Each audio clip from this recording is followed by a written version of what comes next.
Good afternoon, everyone. Thank you for joining us today for the Johns Hopkins School of Education Master of Science in Education, Digital Age Learning and Educational Technology, also known as DALED virtual webinar. My name is Sion John. I'm the Assistant Director of Admissions at the Johns Hopkins School of Education.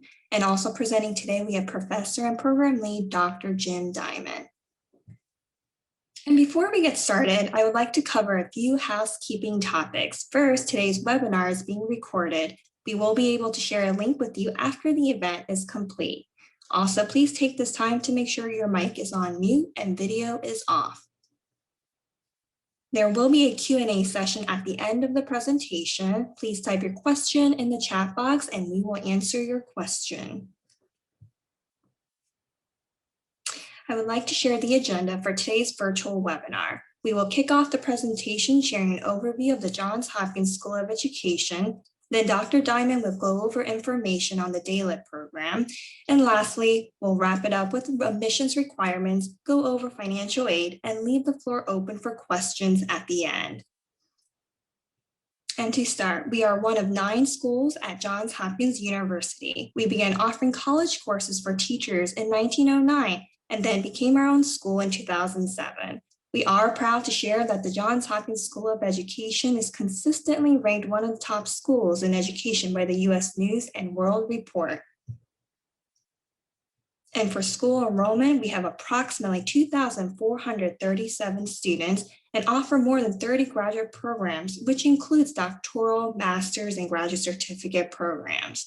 We have approximately 121 full-time faculty members and a strong network of 22,000 SOE alums. And for faculty introduction, Dr. Jim Diamond is the faculty lead for the DALED program. Dr. Diamond has a bachelor's and a master's from Boston University and a PhD from New York University. He is a researcher in the field of digital media and learning, focused on the use of educational games to enrich K-12 learning and teaching for students and teachers. Dr. Diamond's experience also includes educational research, design, and evaluation. And his areas of interest include K-12 history, social studies, and civics education, STEM education, computational thinking, and disciplinary literacy. And lastly, Dr. Diamond's research has been funded by the National Science Foundation, the MacArthur Foundation, the Gates Foundation, and the Robin Hood Learning and Technology Fund. And at this time, I'd like to hand the floor over to Dr. Diamond. Okay, thank you, Sion. Hi, everyone. My name is Jim Diamond. As you just heard, welcome. Good afternoon, or evening or morning, depending on where you are in the world. We typically have people in a few different time zones during these webinars. So thank you for taking the time out of your schedule to join me this afternoon.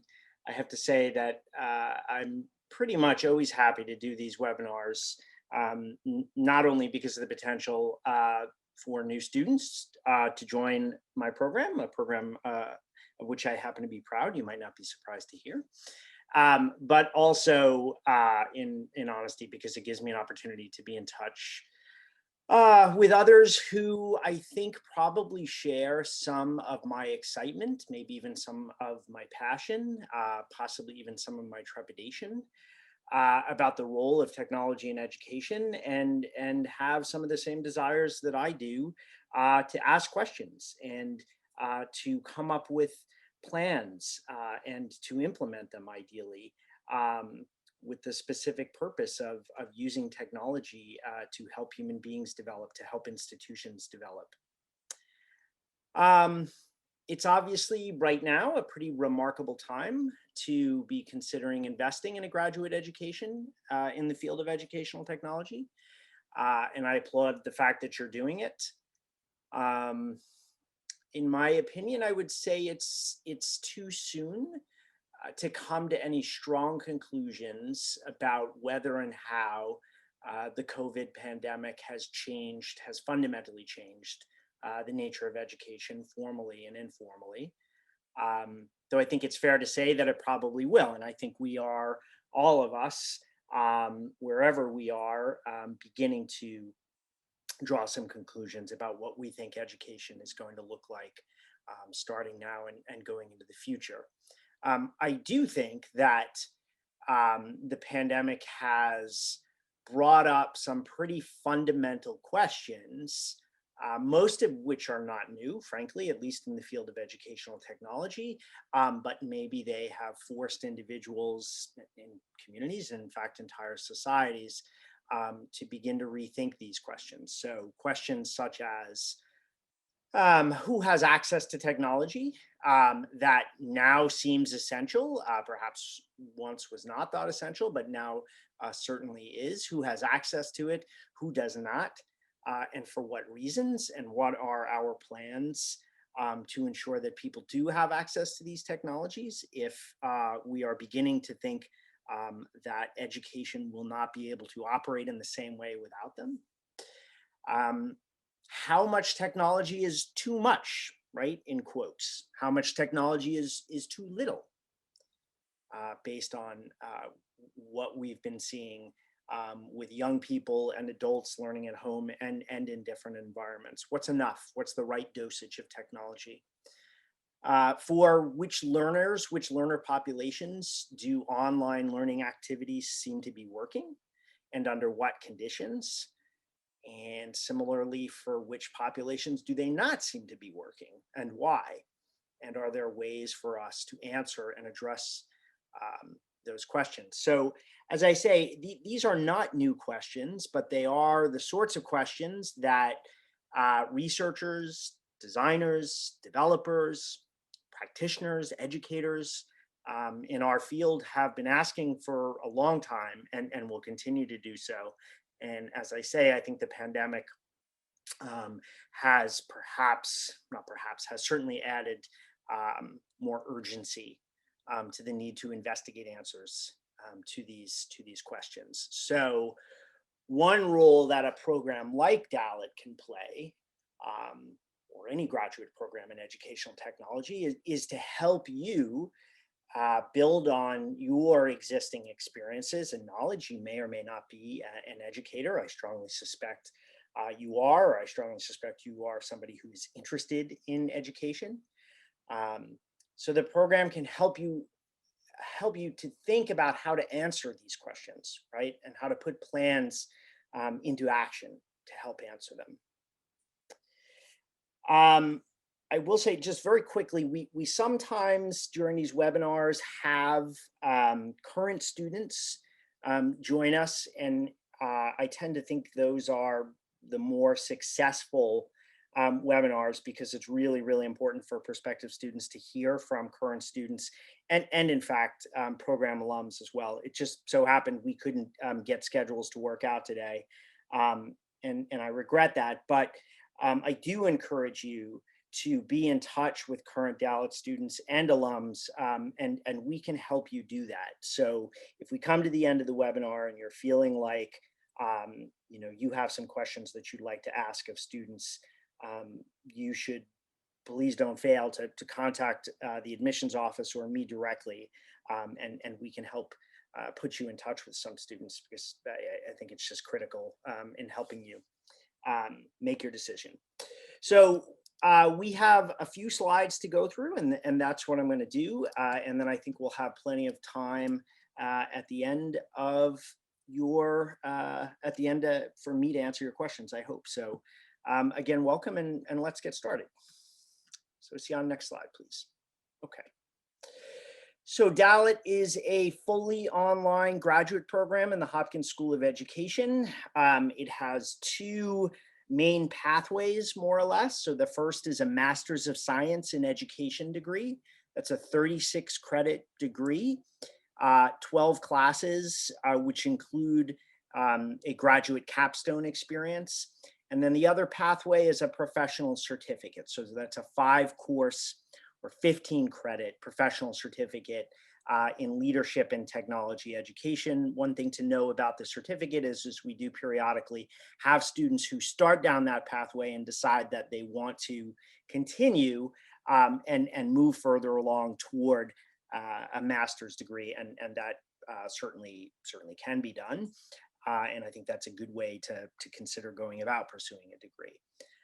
Most of our students take more than a year. The program could, in theory, be completed in a year. It's not common. Most of our students finish in 2 or 2.5 years because they're going part-time. Courses are offered all 3 terms. We have 3 terms here in the school, so spring, summer, and fall. And we have rolling admissions throughout each of those terms. Next slide, please. Okay, so who do I think, or more importantly, actually, what does the evidence say, who a degree or certificate in the DALIT program is for? It is primarily for educators in the K-16 space, right? So meaning K-12, primary and secondary education, and then post-secondary college education. So most of our students at any given time are classroom educators or school administrators, in some cases, faculty members in other higher ed institutions, or administrators in other higher ed institutions, typically pursuing their first, sometimes pursuing their second graduate degree, similarly first or even second professional certificate. So most of our students come out of the K-12 space. Some of them are in the K-16 space. Many of our students stay in the K-12 space when they leave, either as K-12 teachers or they move into administration. Some of them, and I would say slowly over the past few years, the number is sort of ticking upwards around the number of students who are leaving the classroom and going into other areas in education, sometimes leaving K-12 education or K-16 education altogether and going into industry. As I mentioned, higher ed professionals benefit from graduate work in this area. Organization leaders, so people who play leadership roles in publishing, in curriculum development. We often, well, not often, but I would say we have some number of students every year who work in state or federal government, or in cases of international students are working at different levels in international government within different departments. We have students who come in as consultants in the education space, or who come in some other capacity and then leave as consultants. And certainly in this, as you might imagine, is a number of students that we've really seen increase over the past year, people who are either working specifically in the online education space who are starting to think quite seriously about it. Next slide, please. This number is fluid. It's not fixed. It changes from term to term, but this is about right. We've typically got I would say between 65 and 75 students, plus or minus 3, in any given year. As I said, the large majority of them are part-time. Most of our students are taking 2 courses a term. This is about, the ratio is about right, 50 females, 23 females, so about 2/3 to 1/3 female to male. The average age is actually a little lower now. It's probably closer to 30 or 31. Again, that sort of changes from year to year. Next slide, please. So as I mentioned, students, it is an online program, and one of the benefits of being an online program is that you have students who come from many different regions. This map, or these maps, are also fluid. They change from year to year. They give you some sense. Regionally, this is probably, it sort of remains relatively constant, and at least in the United States, as to where we draw larger numbers of, from, the regions from which we draw larger numbers of students. But if I had to guess, I would say over the past 5 years or so, we've had students from most states in the US, students in Canada, Brazil, the UAE. Now I'm just ticking off some countries you may not see listed here.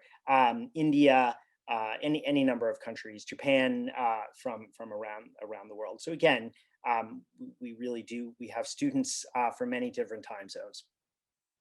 Next slide, please. Okay, so it's an online program. It is housed for the moment in a learning management system called Blackboard, with which you might be familiar.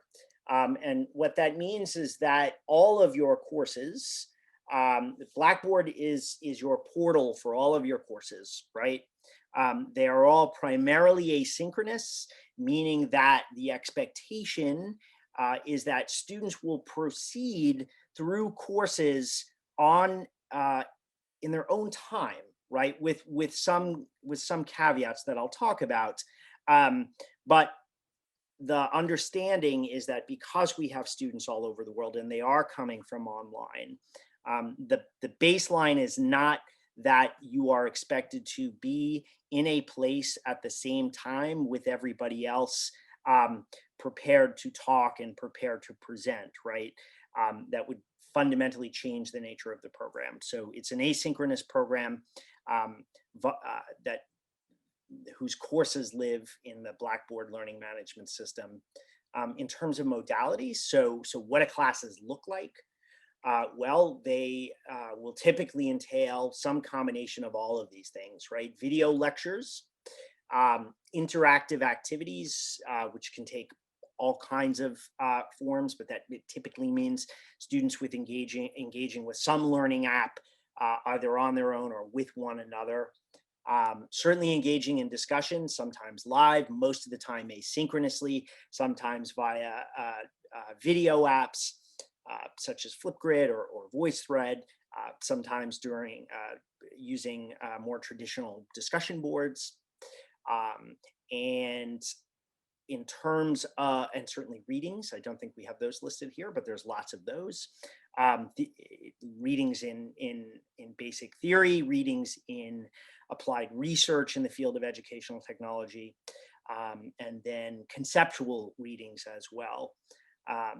And the coursework is, it's fair to say, evenly split between individual work, meaning you on your own are writing a paper, or you on your own are producing a design prototype, or you on your own are creating some lesson plan or mini unit that integrates different technologies for either the K-12 space or the adult space or whatever professional context you happen to be working in the moment or in which you happen to be interested. So those are individual projects.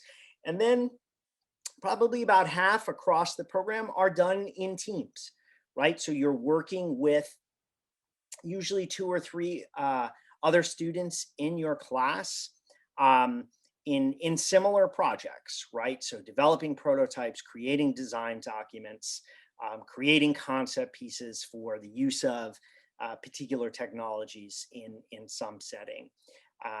And students have a number of ways to be in touch with one another and to work together, even though they more often than not, almost always, are not in the same space. Okay, next slide, please. So this slide is just a few course titles to give you a flavor for the types of courses. You will see all of Dalit's courses listed on the program's external facing webpage.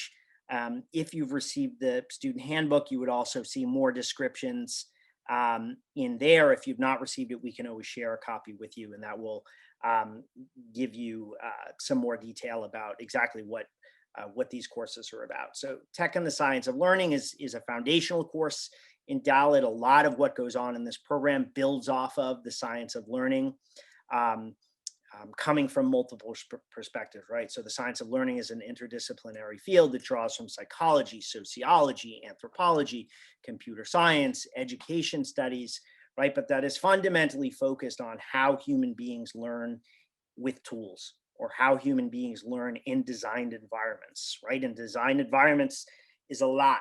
A classroom is a designed environment. A simulation is a designed environment. A museum exhibit is a designed environment, right? And what the learning sciences seeks to do is to understand something about psychology and sociology, or understand something about the theories from those disciplines and how they might inform our understanding um, of how people who are quite different learn um, in these spaces and in these modalities, right? So that's a lot of that underlies almost everything that you're going to be doing in this program, right? It underlies a lot of the thinking you're going to be doing, and it underlies a lot of the designing that you're going to be doing. Other courses, perhaps unsurprisingly, emerging issues, right? So that's a course in where you're I think it's a fun course, right? You're looking down the road a little bit and starting to speculate um, based on information that exists in the world around what new tools we think um, might be useful. What new tools do we think might not be useful at all? Um, what existing tools do we think might be reconceptualized over time for given populations, right? Certainly that's going on right now in online and hybrid learning. That those are spaces, those are topics in education that have been chugging along for a while now, right? And with the forced migration of many human beings into the home and away from formal educational settings has brought into being an awful lot of thinking and rethinking about these online learning modalities. Designing and delivering online and blended learning, similar course, technology for learner variability. So a course that focuses on universal design for learning, thinking about how technologies and the ways in which they are implemented, in fact, need to be designed given differences in the ways in which human beings learn. Technology leadership for school improvement, a course that helps students to really think about what it means to develop visions and put those visions into practice in different organizational settings that are focusing on educational technology implementations.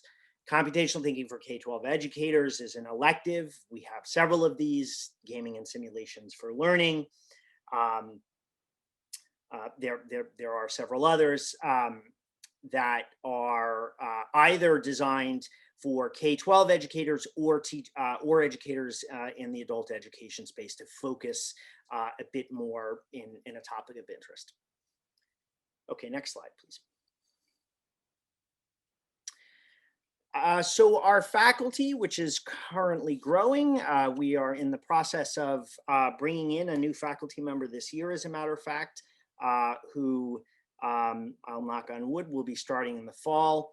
Our faculty brings in higher education professors, people like me, researchers, research scientists, right? So people who don't just teach about educational technology, but who actually engage in the process of conducting different types of studies to understand what works for whom and under what circumstances. So other people who are teaching in our program are current K-12 school administrators, principals and assistant principals, professional instructional designers in a range of spaces, and people who work in different levels of government as well. Next slide, please. Okay, I think I've touched upon this a bit. This is where our students typically come from, but where they also go. As I said, most of our students are coming from the K-12 or K-16 space. Most of them are either staying in or returning to that space after they leave us. We do have people, as I mentioned, who are career changers, either their way in the door. So we have students who've come out of the medical profession. We've had students who come out of the legal profession. We've had students who come out of the engineering profession, often without any background in education, right? Or any background in something like psychology, who are deciding for any number of reasons that they want to go into the field of educational technology. We have some people in the military, typically instructional designers in the military, people in media production, people in game production, people in curriculum development. So ed tech is really a wide field, right? It brings in people from a lot of different areas, and it places people in a lot of different areas. And this program it does exactly that. Next slide, please. Some advantages to the program. Certainly, I think a significant one is that it is fully online. It is a program that at its heart understands that most of its students are working professionals, which means that people may not do the things that once upon a time might have been expected traditionally of graduate students, namely showing up at a certain time and place and doing things in a specific order and in a specific way, right? This is a program that is designed around a different model, which understands and capitalizes on the fact that people are working professionals, right? So it is a program that is designed to link what you're learning and what you're doing inside these courses to what you're doing outside of these courses. And it couldn't be the program that it was, I think, in most cases, if you weren't drawing on professional experiences. Certainly, as I mentioned, we do have students who are going through their degree program full time. It's not common, and obviously they do it. And I tend to think that those who are able to apply what they're doing in this online program to their current professional context, regardless of where they are in the world, really do have some distinct advantages. As I note, this is a field, this is a program that will help you to build competencies, develop skills, acquire knowledge that is going to be broadly applicable now and certainly into the future, right? I would argue that you're making a pretty good bet by thinking about doing graduate work in educational technology. I strongly suspect it is a field that is going to continue to grow in many different ways in coming decades. We do have faculty with significant professional experience, as I noted. People who have been in the higher ed space for a long time, but people who also adjunct instructors whose full-time jobs are in schools or are in production companies, and who can bring in those professional experiences into the teaching that they're doing. I think it's extremely important. And lastly, and again, I think especially now, the program for some time has been preparing its graduate students not to teach exclusively online, not to use educational technology exclusively face-to-face, but to prepare them to design and implement for hybrid situations, right? Sometimes to teach online, maybe even to teach all the time online. Sometimes to teach face-to-face, maybe even face-to-face all the time, but sometimes some combination of those modalities. And the program has been doing that for a while. Okay, next, please. This is just a sort of sample schedule that you can see. So this is a student who's a theoretical student who is taking 2 courses a term, right? So you can see 6 terms, 2 courses a term. So this is somebody who would be done in 2 years, right? What you'll note are the foundational courses taken at the very top of the program in fall 2020. And then the 2 advanced courses, which are the student's capstone experience in the last term. And a capstone experience is a combination of an independent study in which you are continuing to build on a project that you started in another course or courses, and perhaps moving toward applying it in some setting, or you might be now really diving into some topic about which you were particularly passionate, right?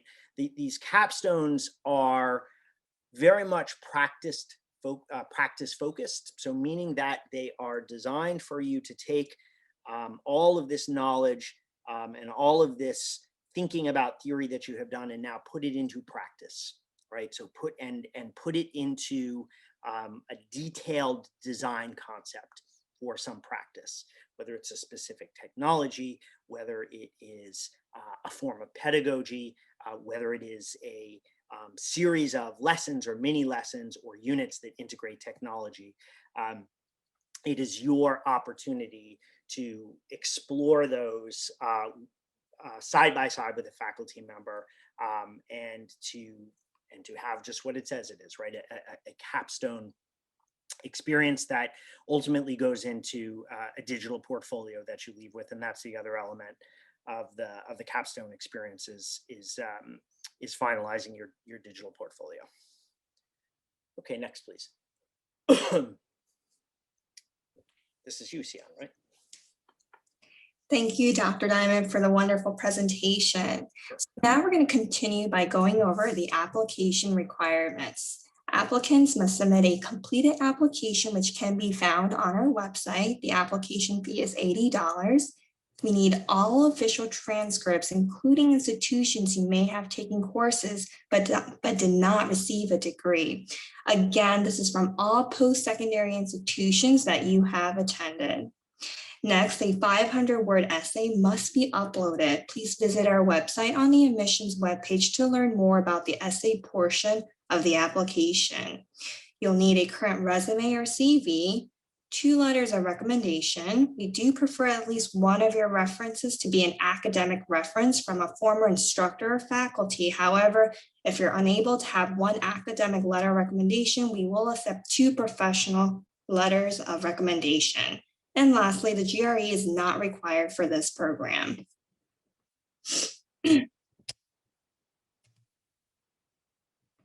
are a few additional steps you need to take in order to complete the application process. If you're an international student, you must submit a TOEFL or IELTS score. And if your degree was completed outside of the US, you will need to complete a course-by-course evaluation. Additional information can be found on our website.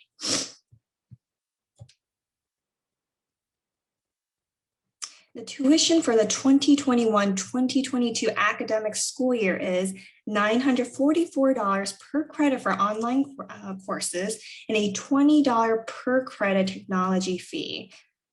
Please note that this excludes textbook, course materials, graduation fee, and registration fee.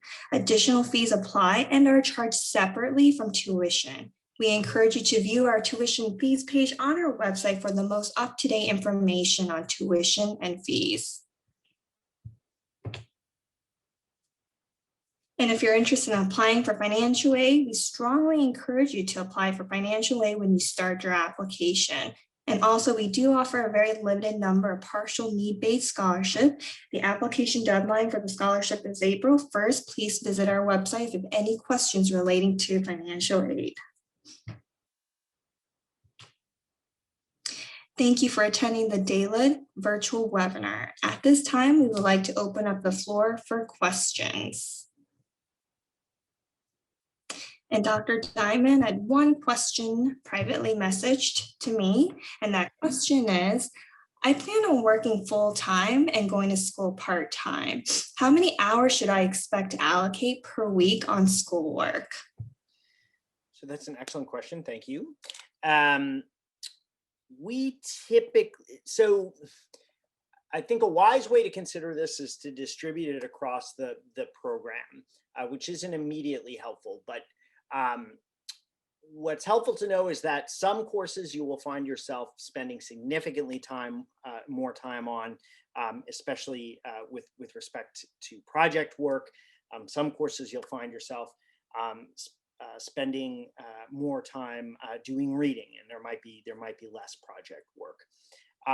You should safely assume that it's going to take you probably 6 to 8 hours per week per course. Would be a good rule of thumb for you to think about in terms of how many hours a week you're gonna dedicate to coursework here.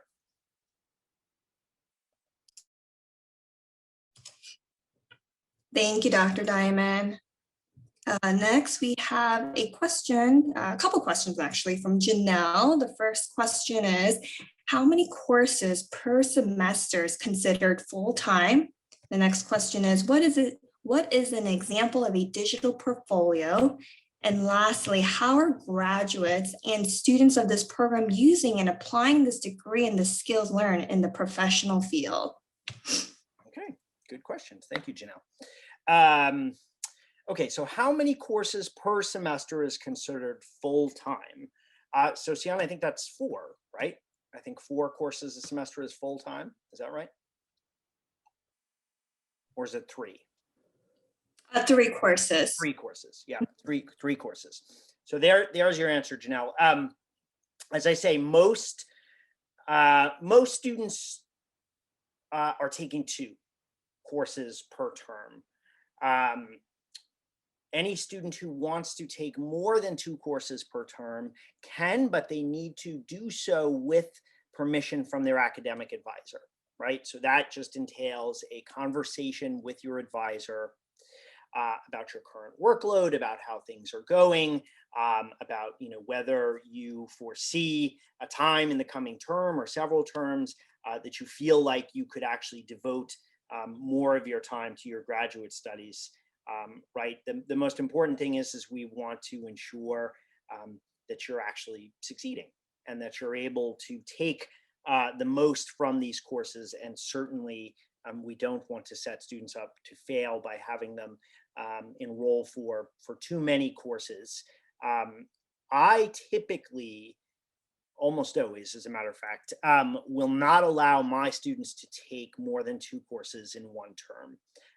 Because I think it's a good idea for students to get their feet wet and to gain some understanding of what the workload is like. And then we can begin to have conversations starting the second term about taking more than 2 courses.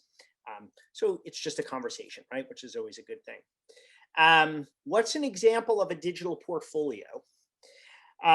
So a couple ways for me to answer that question is, one, send me an email and I will share some links of digital portfolios from the past. But in many ways, it is what it sounds like, right? So it is a curation of work artifacts that students in the program have produced in their time here, right? So let me say a little bit more about what that means.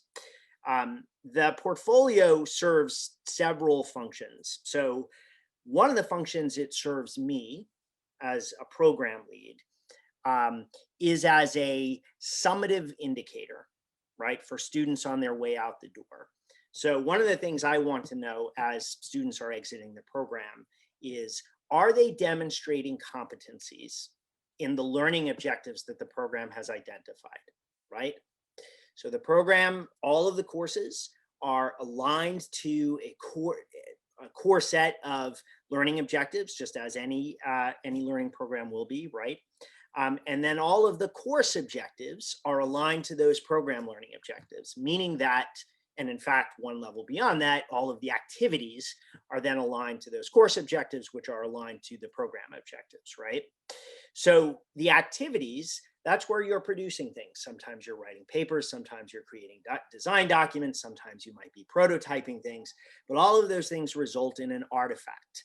And that artifact serves as an indicator of your competency with a standard, right, in the program's estimation. So one of the things I look for is to say, okay, is this student demonstrating these competencies? Well, that also extends to the outside world as well, right? That if you are now leaving the program and you are perhaps thinking about taking a different position, perhaps you're thinking about moving into something different in the same organization. Maybe you're thinking about going into something new entirely. Well, your portfolio is a calling card in a sense, right? Because here you have this collection of artifacts that demonstrate competencies. That's not all that's in the portfolio, right? Your CV or resume is in the portfolio. There is a statement of technology integration philosophy that goes into the portfolio, which is meant to serve as which is meant to demonstrate a student's understanding of some pretty fundamental theories and frameworks in the learning sciences, and then to have some narrative explanation of how those theories and frameworks inform your practices as an educator, whether you're in a formal space or informal space, right? So again, it's really built around these various pieces of work that you as a student have produced, and that we believe, and hopefully you will believe, demonstrate your competencies as an educational technologist. Next question. How are graduates and students of this program using and applying this degree and the skills learned in the professional field? So in many different ways. So in the K-12 classroom space, this entails teachers who are integrating technologies either for the purposes of communicating with classes of students or individual students, for the purposes of giving individual students opportunities to build and apply particular skills and competencies, or learn new knowledge, to give groups of students opportunities to do those things. Even more, our students are applying what they're doing here through their pedagogies, right? So through their professional practices. That what we know, right, in our field is that a tool is a tool. And then there are the practices, there are the social practices that surround the use of that tool by individual users, by educators. And in the case of educators, that entails pedagogies, right? So what are the moves? What are the strategies, the techniques that can be used that are based either in evidence, right? That we learn about in the program, that are at the very least based in theory, that suggest that the use of these tools for certain learners to accomplish certain objectives will be successful if done in certain ways. So that's happening in the K-12 space, right? We have students who go on or who continue as instructional designers. So meaning these are people who are perhaps creating online programs such as mine, right? They are doing the developing often, but they are also doing the conceptualizing of those online programs, right? So applying principles of instructional design, what they know, again, from evidence and theory about how instruction can be structured, about how it can be implemented to help people develop, to help organizations achieve certain objectives. We have people who go into the curriculum development space, who are working in the curriculum development space that are incorporating the use of production technologies, or incorporating the use of things like games and simulations, or any number of other apps, again, to help learners meet objectives. So it is a really wide field. And, you know, as I said at the beginning, I think any of you are well served by speaking with program alums, right? And learning about what their experiences were, whether and how they're thinking about their professional trajectories changed or stayed the same, or just became more nuanced as they were going through the program. If that doesn't answer your questions, you can let me know. You can send me an email, and I'm happy to find a time to talk individually. Thank you, Dr. Diamond. Another question that was messaged to me. 2 quick questions about further study. Do students pursue doctorates in education or PhDs after this master's? Or do most students pursue professional endeavors? Also, can you speak to faculty interaction support outside of class within this online medium? Okay, so let's see if I held all that in mind. So most students who come out of Dalit are not pursuing doctoral work. I will say on average, we probably have 3 students a year, that sounds about right to me, that go on to do doctoral work either in PhD programs or in EDD programs. Since I have been here, none of those students have done that work at Hopkins. They've done it elsewhere. Um, Almost invariably, when they do doctoral work, um, it is in the area of the learning sciences, or it is in the area, the field that I come out of, educational communication and technology, right, which is sort of an even broader umbrella term um, than the learning sciences. Um, so I'm happy to talk more about that with those who are interested. Um, what we try to do, students don't always know that they want to pursue doctoral work when they come in. I think that's the case more often than not, that it tends to be about halfway through that some students start feeling like, boy, this might be something I'm really interested in, and especially this idea of research. In some cases, we will encourage students to um, uh, write theses, right, as opposed to engage in capstone projects. And there's not always a cut and dry difference between those two things, but a thesis typically denotes a set of research questions, a method for collecting data and answering those research questions and then writing them up, right? So really a small piece of research is typically what a thesis is, in a way that differs from a capstone project. One thing about a thesis is that doctoral programs, when making decisions about who they want to admit, may look more favorably upon students who are coming in with theses, because it means that in theory, they have more experience in research, right? And there's more reason to believe that these students have an understanding of what research entails, and have some commitment or passion to it. It's not always the case, right? As I say, not all of our students do write theses. They do the traditional capstone project, and that's just fine going into doctoral programs. Okay, the other piece was about faculty interaction, right? So what does faculty interaction look like outside of the online space?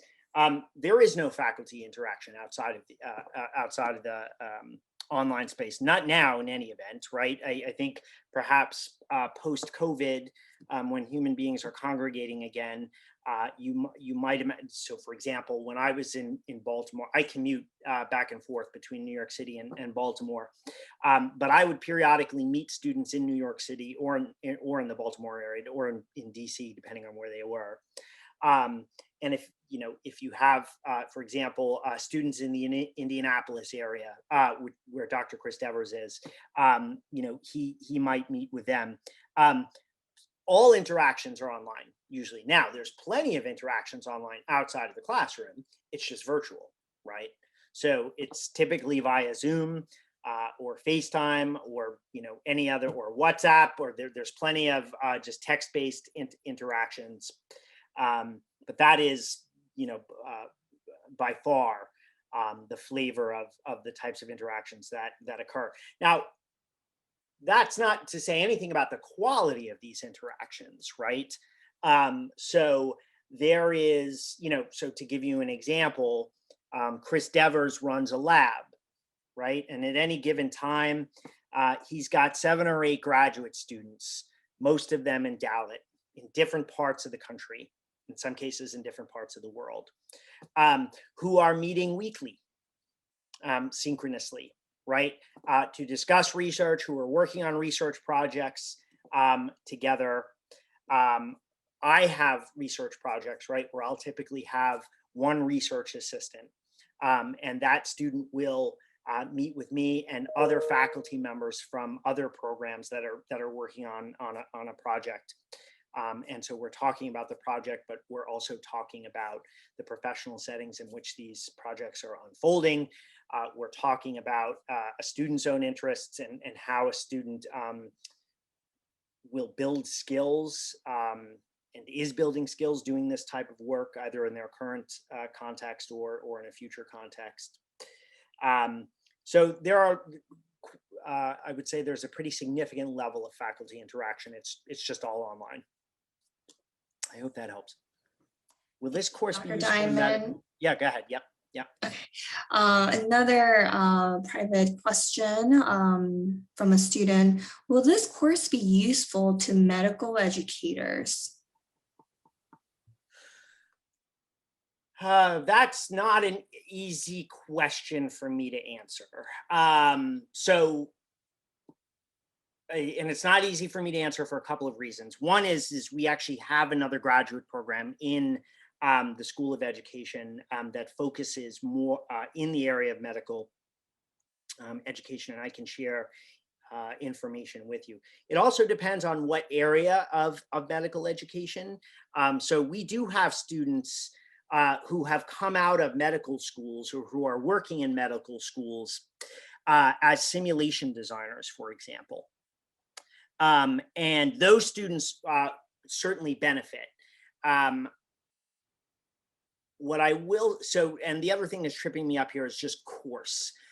So I assume you mean program, but if you're talking about specific courses, then we'd even have to have a different conversation. So do me a favor and send me an email, and we'll find a time to talk, and I can share more information to answer your question.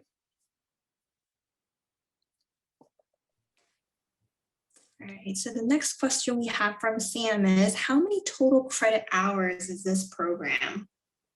Total credit hours. For the degree is 36 credit hours, and for the certificate is 15 credit hours.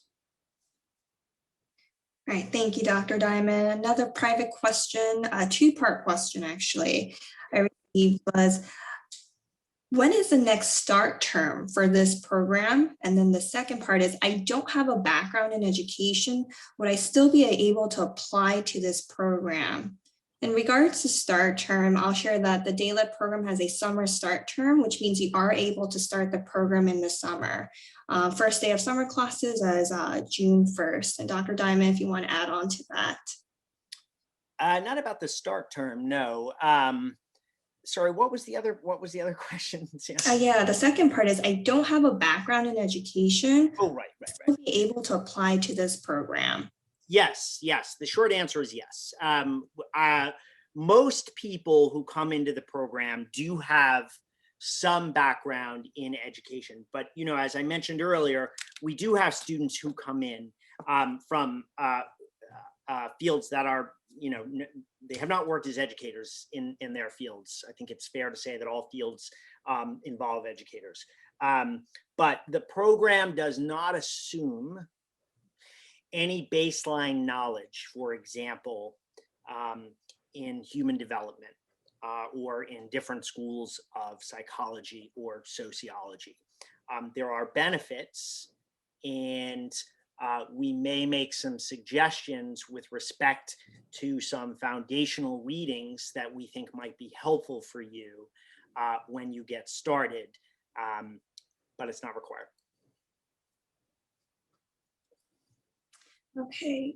The next question we have, another private question, was, can I start the grad cert in leadership technology integration and transfer those credits to pursue a master's degree later?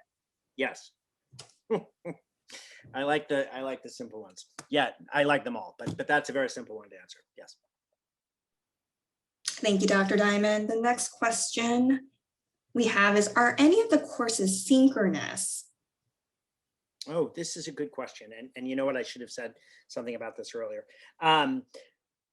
So the short answer is no, meaning that the default for any course is asynchronous. However, every instructor will hold some number of synchronous courses over the term. That will vary from instructor to instructor. For example, in my courses, it's typically 3.